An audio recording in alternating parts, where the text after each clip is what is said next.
Shalom. Shalom. Let me get straight into this lesson.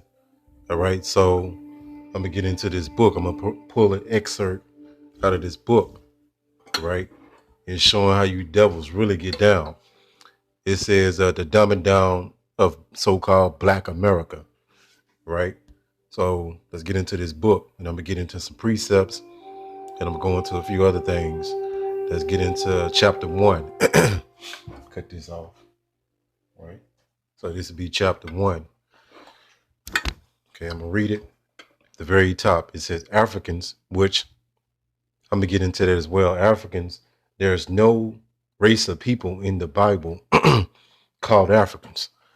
Let me prove that to you real quick before I get deep into this lesson. So what I got pulled up is my Bible app. Salakia. Kind of bad when I'm dealing with these allergies again. Got me congested. So let me do this real quick. I'm going to go to this word Africans. All right, and see if anything comes up. It says showing 0 results. Let's go to this word African. Right? It says showing 0 results. So a part of this stripping you from everything and destroying you, the so-called white man relabeled you as African. Right? So there was 18 original nations in the Bible, and no nation is referred to as so-called African. That's all made up. That's new speech by the so-called white man, the devil, to hide your identity. They're not going to tell you the children of the Most High, Israelites, Hebrew Israelites, which is a nationality. It's not a group. It's not an organization. It's not like you one of them and we wanted. It ain't nothing like that. It's a nationality, all right, that we descend from, whether you know it or you don't know it. Hebrew Israelites, right? So I'm going to pull this chart up with the original 18 nations, but there is no nation in the Bible known as Africans. I just showed you that. So you got to snap out of that brainwash, right?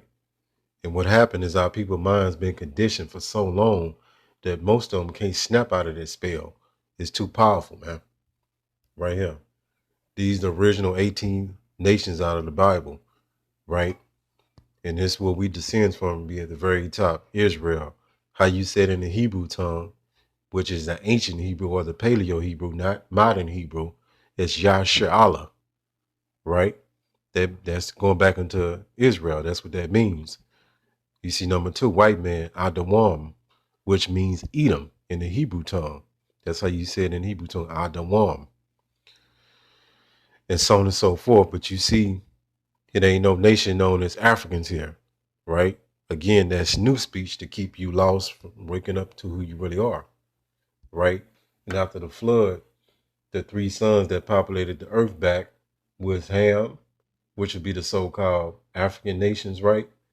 So these people that sold us into slavery, a lot of them was Hamites, right? So let's get into this. And the 3 sons was Ham, Shem, and Japheth, right? So let me get into this. I'm gonna read it. I'm gonna replace the word Africans with Israelites because that's what's supposed to be there. It says the first Israelites were brought to America to be used as slave labor by former Britons, which would be Edomites, who all but annihilated the native population and established themselves as Americans. So the first order of business was to enslave the northern kingdom first, which would be the Gadites, the Reubenites, so on and so forth. The Israelites, they enslaved them, brainwashed them, put them under Christianity, and make them speak these different languages, would be Spanish, so on and so forth, right? And strip them and make them westernized, right? And steal their land, destroy them and put them on reservations. Let me get more into this. He says more specifically, the Israelites were brought here to pick cotton, which that was one of the things that we did, but we did many things. We built this whole country up.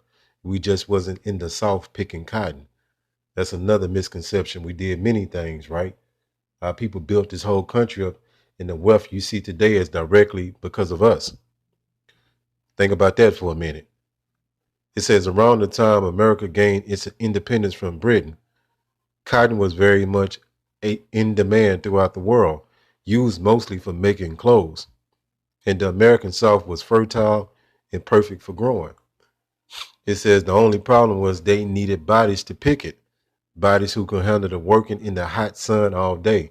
So let me skip up a little bit to some meat on it, right? So and they go to show you that this the same people, that was in ancient Egypt and working in the hot sun, building the pyramids and doing etc. Many things we was doing in Egypt as well, right? We was farming the land. I mean, you name it, building it up. Everything that we did in this country, ain't nothing new under the sun. I'm gonna jump down on this part right here, right in the middle, the second paragraph. It says these were the ships and crew who transported Israelites from their own continent to the Americas to be used as slave labor for the purpose of expediency. Expediency. Most of the Israelites were taken from the regions located on the western coast of Africa, such as countries now known as Nigeria, Ghana, and Senegal. And they go to show you that most of them people that's in that region to this very day are Israelites, right? They just bugged out. They don't know who they is. They call themselves Nigerians and so on and so forth. Madness. The practice of Israelites capturing, matter of fact, let me skip this because they're going off right here. I want to get into these, what went on these slave ships, man. All right. It says accounts of the conditions under which these Israelites were transported vary from one historian to another. But the one thing that they agree on is that they were forced to make the journey under deplorable conditions. Many were lost to death from diseases which spread quickly because of the living in darkness. So they had our people under these ship vessels, right? Imagine that hell, that suffering. It says their own way, so they was in their own piss and shit, and being chained together in such close quarters, sometimes being chained to the floor of the ship, which was the norm. Imagine that. Next to a dead body for days. These Israelites were looked upon as subhuman cargo, not as people at all. So you devils you got a lot to pay for, man. We gonna fuck you up, man. All right.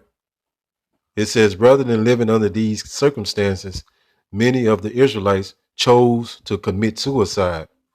I want you to visualize this by jumping into the ocean. And a lot of these sharks would follow these slave ships because they know they was going to get fed by these Israelites. They committed suicide, and some of them died. They threw them overboard to the sharks.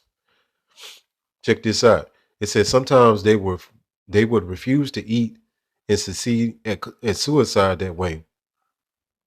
At other times, they would be force fed to keep them alive. Their their only value to the captors were commercial, but that was the bottom line anyway, keeping them alive until their arrival at their destinations. It says the slave trade was, I want you to pay attention to this. The slave trade was heavily invested by banks. So Jake get all into that shit. You know what I'm saying? All right. It says insurance companies, check that out. Universities and other businesses, some of whom are still around to today. The gain of profit was placed above human condition when it came to the slaves. It's heavy right here. I want to read this and I'm going to jump into some scripts. It says they were castigated, some was castrated, raped and robbed of semblance of life as they had known it. It says forbidden to speak their own languages. So we couldn't speak the Hebrew. We had to learn these devils' language, Spanish, English, Portuguese, so on and so forth. And even to play their drums. All right. Let me see something. Let me jump down to that second paragraph. As a way of showing servitude, the slaves were forced to call the slave owner master or massa. At most, Israelites pronounced it. That's why, this hell we're gonna put on you devils. It's gonna be something that you can't really comprehend. And you're gonna have to pay for all this. And you devils refuse to acknowledge this evil and pay a reparation. But we don't want your fucking reparations. All right? Let's go here. But this prophecy would happen to the real Israelites, not the Jewish people, them fucking fake imposters. Deuteronomy 28 and 68. And the Lord shall bring thee into Egypt again. And this word Egypt don't mean the literal Egypt. It means bondage. All right, the house of bondage. Right, because if you knew the proximity from Israel to Egypt, you wouldn't take ships to get into that. Rather. It said, the Lord shall bring thee into Egypt. And this is a new Egypt, which would be America. Again with ships, by the way whereof I spake unto thee, that thou shalt see it no more again. And there ye should be sold unto your enemies for bondmen, which means slave man, and bond women, slave woman. And no man shall buy you, meaning when you go into this word buy, it means redeem. No one was going to save us out of this condition. All right, that's why when you got Yahweh that's coming back to get us out this hellhole, this fucking nightmare called America, and put justice into the earth for your crimes, your atrocities. I mean, you name it. This devil got a hell of a rap sheet. It said Ezekiel 25 and 14, and it's for you fucking Christians you've been so brainwashed, and a lot of you just so brain dead, you can't fathom what the Bible is really talking about. Ezekiel 25 and 14, I will lay my vengeance upon Edom by the hand of my people Israel. All right, you hear what they're saying? And they should do in Edom, you so-called white people, according to my anger. And they go to show you God ain't good all the time, as you people have been brainwashed to believe under that plantation Christianity. And according to my fury, they should know my vengeance. So we're going to get payback, said the Lord Yahweh Ba'ashem Yahushua. And every Jake deep in his soul won't pay back and know this shit ain't right. You devils get to walk around here, live in the best communities, live in the best homes, drive the best cars, eat the best food, do it up. You're living it up. And nothing was ever paid for this, man. Isaiah 14 and 2. And the people should take them and bring them to their place in the house of Israel, the nation of Israel, you so-called blacks, Hispanic, and Native Americans, whether you believe it or not, shall possess them in the land of the Lord for servants and handmaids. That's only no more than right. That's only no more than fair. You reap what you sow. All right. Payback is a bitch whose captors they were. So we're to serve you, devil. So you're going to have to serve us. Get ready. And they should rule over their oppressors. So that's what you got coming. Slavery, hardcore slavery, man. Right? And you so-called white people can mock us. You can laugh. You can say we crazy. You can write this off, but it's written and it's gonna happen. And you gonna have to live through this, man. Right? You think this shit a joke? Bet. But this prophecy is going to happen. Like all the other prophets, like we went into slavery. The Lord is not like a man that he should lie. Right? Whatever is written and decreed in these scriptures are going to happen. No one can stop it. No one can call on a white Jesus, which is nothing. That's all made up anyway. All right. You can't call it your God of Christianity. Nobody gonna deliver you from this. All right. And it's just a small speck of all the things you've done. All right. I'm calling lesson on that. Call Hallah Yahweh Ba'ashem Yahweh Shah Ba'ashem Rakakwa Shalom.